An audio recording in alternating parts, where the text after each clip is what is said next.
Hello বন্ধুগণ, আসসালামু আলাইকুম। বন্ধুগণ, আপনার জন্য নিয়ে আসলাম আরেকটি বাংলাদেশি ফিশিং জাহাজের ভিডিও। বন্ধুগণ, এই ভিডিওতে আপনারা দেখতে পাচ্ছেন একটি বাংলাদেশি ফিশিং জাহাজ প্রায় 3 থেকে 4 ঘন্টা বঙ্গোপসাগরে জাল ফেলিয়ে ফিশিং করার পরে তারা যখন জালটি উঠেছে দেখতে পাচ্ছেন আপনারা, তারা ফুল এক ব্যাগ মাছ পেয়েছে দেখতে পাচ্ছেন আপনারা। সবই কিন্তু আপনি ইলিশ মাছ দেখতে পাচ্ছেন আপনারা, প্রায় স্মল ইলিশ এবং মিডিয়াম ইলিশে তারা পেয়েছে। মাছটা দেখতে খুব সুন্দর লাগতেছে। মাছগুলো দেখতে পাচ্ছেন আপনারা, ইলিশ মাছ এবং আপনি দেখা যাচ্ছে আর বড় চোখ মাছ, ইলিশ এবং বড় চোখ দুটি মাছই আছে দেখতে পাচ্ছেন আপনারা। এখানে ইলিশ মাছটি বেশি দেখা যাচ্ছে। তো তারা প্রচুর পরিমাণে মাছ পেয়েছে 3 থেকে 4 ঘন্টায়। তো মাছগুলোকে জাহাজে না বিকারে বেলসা দিয়ে বিলিয়ে দিচ্ছে দেখতে পাচ্ছেন আপনারা। তো এখানে বিভিন্ন জাহাজ ফিশিং করতে দেখতে পাচ্ছেন আপনারা, অনেকগুলো জাহাজ একসাথে ফিশিং করতেছে। তো তারা এর সাথে ফিশিং করতে তারা আপনার তাই 5 থেকে 6 লক্ষ টাকার মাছ তারা পেয়েছে 3 থেকে 4 ঘন্টা দেখতে পাচ্ছেন আপনারা। তারা মাছগুলোকে বেলসা দিয়ে বিলিয়েছে জাহাজে নাবিকেরা।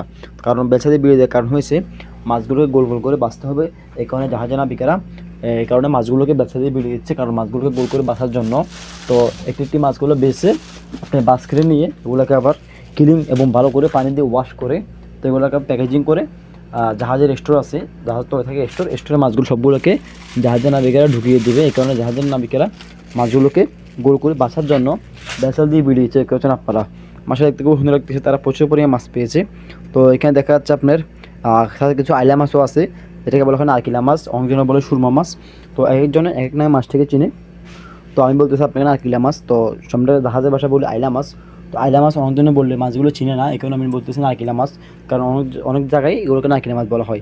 দেখতে পাচ্ছি বন্ধু, আরও তারা পেয়েছে আপনার রাঙ্গাচুক্কা, ছোটো রাঙ্গাচুক্কা, নাম হয়েছে রাঙ্গাচুক্কা মাছ। দেখতে মাছগুলো খুব সুন্দর লাগতেছে রাঙ্গাচুক্কাগুলো। আপনারা দেখতে পাচ্ছেন সাগরের রাঙ্গাচুক্কা মাছ। তো এগুলো হচ্ছে আপনার লাল কোরাল হিসেবে অনেকজন চিনে।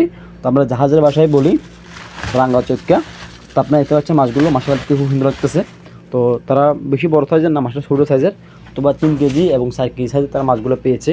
আর বড় বড় পাওয়া যায় 5 কেজি 10 কেজি মতো আপনার মাছগুলো ওজন থাকে।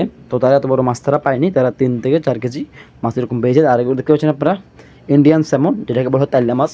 আমরা জাহাজের ভাষায়, আমরা আঞ্চলিক ভাষায় বলি তাইলা মাছ। তো এই হচ্ছে মধ্যে জাহাজের নাবিকেরা তাইলা মাছ মনে করে নিয়েছে খাওয়ার জন্য। এগুলোকে ভালো করে ক্লিন করতেছে জাহাজের নাবিকেরা, ক্লিন করে এগুলো রান্না করবে ওরা খাওয়ার জন্য। এখানে দেখতে পাচ্ছেন মাছগুলো। আর এটা হচ্ছে বন্ধুগণ টুনা মাছ, যেটাকে বলা হয় বোম মাছ। তো আপনারা সবাই চেনেন টুনা মাছ হিসেবে। দেখতে পাচ্ছেন বন্ধুগণ মাছটা একদম ফ্রেশ তাজা দেখতে পাচ্ছেন টুনা মাছ। দেখতে পাচ্ছেন বন্ধুগণ টুনা মাছটা একদম ফ্রেশ, মাত্র সমুদ্র থেকে মাছটিকে উঠিয়েছে। প্রায় 5 থেকে 6 কেজি ওজন টুনা মাছ, এবং উপসাগরে বেশি বড় টুনা মাছ পাওয়া যায় না, 5 কেজি 7 কেজি 10 কেজির মতো টুনা মাছ ওজন পাওয়া যায়। তো বড় বড় টুনা মাছ পাওয়া যাচ্ছে আপনার জাপানে, একটা 10-20 KG 30 KG 50 KG 100 KG 200 KG পর্যন্ত আপনার জাপানে টুনা মাছ পাওয়া যায়। তো আমাদের বঙ্গোপসাগরে তো টুনা মাছ পাওয়া যায় না, এই ছোটো সাইজের টুনা মাছগুলো পাওয়া যায়। দেখতে মাশাআল্লাহ মাছগুলো সুন্দর লাগতেছে, একদম ফ্রেশ।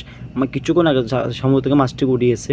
তো বন্ধুগণ, আমার ভিডিও দেখে আপনাদের একটু ভালো লাগে তাহলে অবশ্যই লাইক কমেন্ট শেয়ার করবেন। আমার চ্যানেল অবশ্যই চ্যানেলটি সাবস্ক্রাইব করার সাথে থাকবেন।